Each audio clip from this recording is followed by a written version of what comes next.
শুধু তোমারই জন্য ধারাবাহিকের আজকের পর্বে দেখা যায় বাজারে সবাই মিলে রাহুল এবং রাহিকে গলায় মালা পরানোর পর রাহুলের হাতে সিঁদুরের কৌটা দিয়ে ওই দশকর্মা ভাণ্ডারের যে কাকা তিনি বলেন যে বাবা রাহুল নাও এবার বৌমার সিঁথিতে সিঁদুর পরিয়ে দাও। রাহুল কিছুটা থমকে যায়, কি করবে বুঝতে পারে না, তবে সবাই মিলে অনুরোধ করে। অনিও রাহুলকে বলে দাদা ভাই পরিয়ে দে বৌদি ভাইকে সিঁদুর। রাহুল সবার সামনে রাহিকে আরো একবার সিঁদুরে রাঙিয়ে দেয়। এরপরে দেখা যায় রাহুল এবং রাহি সবাই মিলে ওখান থেকে চলে আসে। অন্যদিকে রাই চৌধুরী বাড়িতে পিসি ঠাম্মা বেশ রেগে হন হন করে হাঁটতে থাকে আর ভাবতে থাকে এতক্ষণ সময় লাগে পুজোর বাজার করতে। এবারে নিয়ম কানুন সবাই সবকিছু ভুলে গেছে, উচ্ছন্নে গেছে এই সংসারটা। ঠিক তখনই রাহি এবং রাহুল দরজায় এসে দাঁড়ায়। পিসি ঠাম্মা চিৎকার চেঁচামেচি করতে থাকে আর রাহিকে বকাঝকা করে বলতে থাকে, বলি পুজোর বাজার করতে গিয়েছিলে নাকি স্বামীকে নিয়ে মধুচন্দ্রিমায় গিয়েছিলে? বলি ভুলে গেছো বুঝি যে আজ বাড়িতে পুজো আছে? কি হচ্ছেটা কি এসব? পিসি ঠাম্মাকে শান্ত করে বোঝানোর চেষ্টা করে রাহুল, কিন্তু পিসি ঠাম্মা কিছুই বোঝে না, চিৎকার করতে থাকে। ঠিক তখনই পিসি ঠাম্মার চিৎকার চেঁচামেচি শুনে ঘর থেকে বেরিয়ে আসে রাহুলের মা। প্রচন্ড খেপে যায় রাহির উপর। রাহুলের মা পিসি ঠাম্মাকে বলে, পিসিমা রাহুলকে দোষ দিয়ে কি হবে?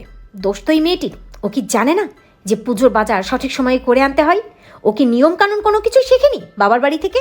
রাহির খুব খারাপ লাগে কথাগুলো। ঠিক তখনই অনি সামনে আসে এবং অনি তার মাকে বলে, হ্যাঁ মা, বৌদিভাই নিয়ম কানুন সবই শিখেছে, কিন্তু বৌদিভাই আমাকে বাঁচাতে গিয়ে এতটা সময় দেরি করে ফেলেছে। বৌদিভাইয়ের এখানে কোনো দোষ নেই। অনি কাঁদতে কাঁদতে তার মাকে গিয়ে জড়িয়ে ধরে। রাহুলের মা অনিকে বলে, এ কি অনি, কি হয়েছে মা তোর? তুই কাঁদছিস কেন? কি হয়েছে? অনি সবার সামনে সবটা খুলে বলে, বাজারে ঠিক কি কি ঘটেছিল সবটাই বলে। আর রাহি যে মা চণ্ডীরূপে সবাইকে মারধর করে অনিকে বাঁচিয়েছে সেটাও বলে। সবটা শোনার পর অবাক হয়ে যায় বাড়ির সবাই। পিসি ঠাম্মি মনে মনে ভাবে, বাবা এ মেয়ে তো সত্যিই মা চণ্ডী, নয়তো আজ বাঁচালো কি করে অনিকে? রাহুলের ঠাম্মি রাহিকে বলে, নাতবু আমি যে তোমাকে কি বলে ধন্যবাদ দেব আমি জানি না। আজ তুমি এবাড়ির যোগ্য বউয়ের মতো কাজ করেছো, যা আমরা কোনোদিন করতে পারতাম না তা তুমি করেছো। তুমি এবাড়ির সম্মান বাঁচিয়েছো, এবাড়ির মেয়ের সম্মান বাঁচিয়েছো। রাহির হাতে অনেকটা রক্তও পড়তে থাকে, কারণ রাহির হাতে তো অনেকটা কেটেও যায়। মেমো সবাইকে বলে, আর বৌদিভাইয়ের এসব কিছু করতে গিয়ে হাতে অনেকটা আঘাতও পেয়েছে, দেখো রক্ত পড়ছে। দেখি চমকে যায় রাহুলের মা, ভাবতে থাকে আমি রাহিকে ভুল বুঝলাম।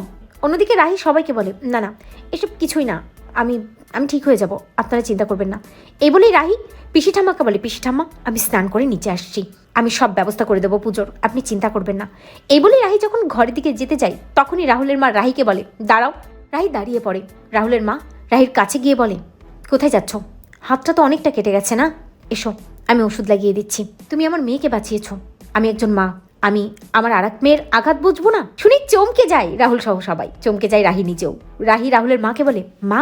রাহুলের মা রাহিকে বলে, হ্যাঁ মা, আমি তোমাকে ভুল বুঝেছিলাম, তবে আজ তুমি আমার চোখ খুলে দিয়েছো। তো বন্ধুরা তোমরা এটি চাও তো এভাবেই যেন রাহুলের মায়ের মন জয় করে নেয় রাহি? কমেন্ট করে জানাতে ভুলো না।